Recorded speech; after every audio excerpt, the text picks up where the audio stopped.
I hired an investigator and discovered that my husband has been having an affair during his work trips, but I don't know what to do because we have two small kids, and he funds our lifestyle. Posted by u/throw-ra London mum.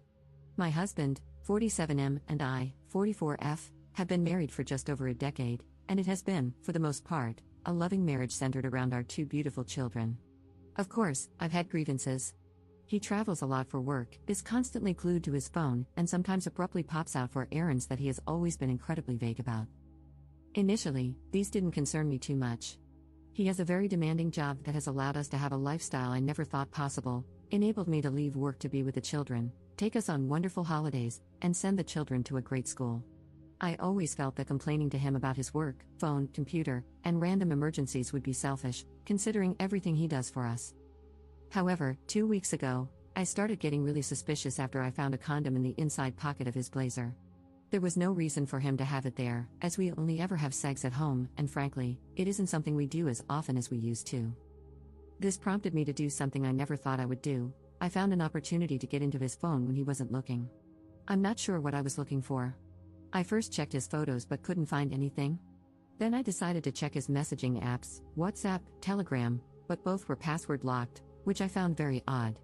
Only a message could be accessed, but there was barely anything there. At this point, I had a sinking feeling that something was up. Last year, a friend was in a similar situation and used a digital investigator to learn more about her absent and secretive fiancé. The investigator discovered that this man had been living a complete double life, with a long-term girlfriend in Edinburgh and, unbelievably, an entire business he had set up and was earning money from. She had no idea about the business or all the money he was making, and no doubt spending on his girlfriend. I asked for the investigator's details and requested that they pull together anything and everything they could find about my husband. The investigator spent about a week digging online and came back to me with a report that changed my life forever. I got a call from the investigator, warning me that my husband's report would be a very difficult read and that I should open it in private at a time when I would be able to process it fully. Since receiving it, I have barely been able to eat, sleep, properly take care of the kids, or speak to him, and yet he is so absent-minded that he doesn't even realize something is wrong. It turns out that my husband of over 10 years has been, 1. Having an affair with a woman 15 years his junior. 2. Financing this woman's lifestyle and her failed business venture. 3. Attending sex parties with her, where they have sex with other partners. 4. Posting in a revolting online sex forum, including pictures of his privates and details of his addiction to porn and escorts to his creepy online friends. And 5. Based on his posts online, he has clearly been spending thousands on escorts as far back as 7 years ago. I have no idea where to go from here. I don't know what to do. I have no idea how to confront him about this or if I should see a lawyer first. I know the obvious decision is to simply divorce, but our children are 9 and 7.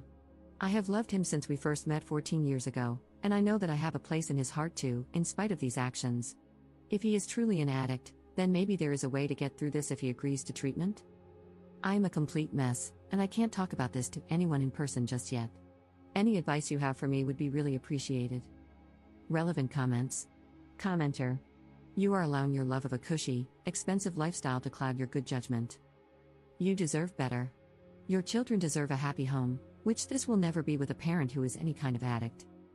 You will lose respect for yourself if you stay. Your peace of mind will have been sold for 20 pieces of Gucci. Get through the holidays any way you can. If your hubby becomes suspicious, blame it on holiday stress. Give your kids one last nice holiday season. Right after the first of the year, call a few divorce attorneys and interview them. Bring the investigative reports. Hire the one with whom you click the best. Follow your attorney's advice to the letter. They're an expert, that's why you hired them. Don't listen to family, friends, or strangers on the internet. Get yourself into individual therapy to help you deal with the betrayal. Have your children see a child therapist to assess whether they need ongoing care. Be kind to yourself, you've only just found out about a massive betrayal. You didn't know, but now that you do, you're taking proactive steps to defend and care for yourself and your children. Your husband is on his own. He can get into therapy or not, it's not your problem, and don't take it on as one. Your plate will be plentiful with your business and that of your 2 children.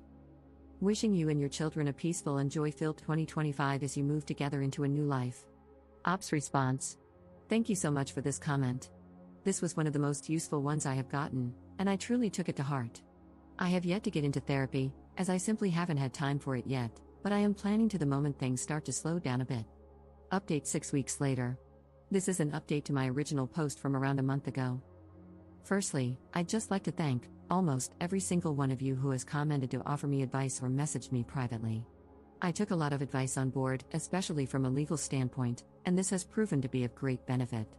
I apologize for my long absence and lack of replies. I hope the update below explains it. I chose to wait until after New Year's as I did not want to rob the children of one last Christmas and New Year's holiday as a family. In the meantime, I researched solicitors and sought recommendations from trusted friends. Rather humiliatingly, after much urging on this website, I also scheduled and went through with an STI test. It was horrifically embarrassing, but I am relieved to say that it came back negative. I don't know how I could have coped if he had gotten me sick because of his revolting actions. He made my job incredibly easy by flying out for a work trip, not that anything he says could ever be trusted, on the 2nd, and I immediately got the ball rolling, met with the solicitor, packed up all of his belongings into 6 suitcases, had the locks changed, and spoke to a child psychologist to work out the best way to explain things to the kids, who are far too young to understand the full picture, of course. Fast forward to a week later, and upon his return, I, having made sure the children were picked up by my mother after school, greeted him with a hallway full of suitcases and divorce papers. I had printed out the report in full and started walking him through it before he broke down in tears. It was a compulsion, he was unbelievably stressed, and if I left him, he would have no choice but to marry the other woman, whereas he would end it immediately if I took him back. This last part was truly the nail in the coffin. I don't think he even realized just how manipulative a comment that was. After hours of back and forth and his groveling, he gave up. He was left at the bottom of the stairs in the entrance to our home with his suitcases, waiting for a cab to take him to God knows where. There is still a lengthy legal process ahead, and unfortunately, it turns out that his infidelity doesn't really impact how assets might be divided following the legal battle. However, I'm confident that my solicitor will get the outcome I need to keep the house and live independently. In terms of the children, I would rather not discuss them to maintain privacy, but it has been an incredibly difficult adjustment, and sometimes I do feel guilty. As for myself, I am still completely heartbroken, and frankly, I don't ever hope to find love again. I just don't think I can quite trust like that anymore. Finally, I'd just like to add that while most comments have been lovely and supportive, I did receive a number of comments and private messages blaming me for my soon-to-be ex-husband's behavior, claiming I did not give him sufficient sexual attention and that I shouldn't complain because he provided me with a certain lifestyle. Firstly, these comments are awful and betray a repulsive worldview regarding sex, intimacy, and marriage. Secondly, our ailing sex life was not my doing and was, at times, a criticism I myself had of our relationship, not the other way around. Thirdly, just because someone provides you with a lifestyle does not entitle them to treat you as if you're nothing, with no respect, no honesty. I would have hoped everyone would be aware of that. Up in the comments. Thanks for this. Sadly, because we are in the UK, cheating doesn't have much of an impact on divorce outcomes. However, my solicitor is among the best in the UK, and I trust that we're going to do some real damage.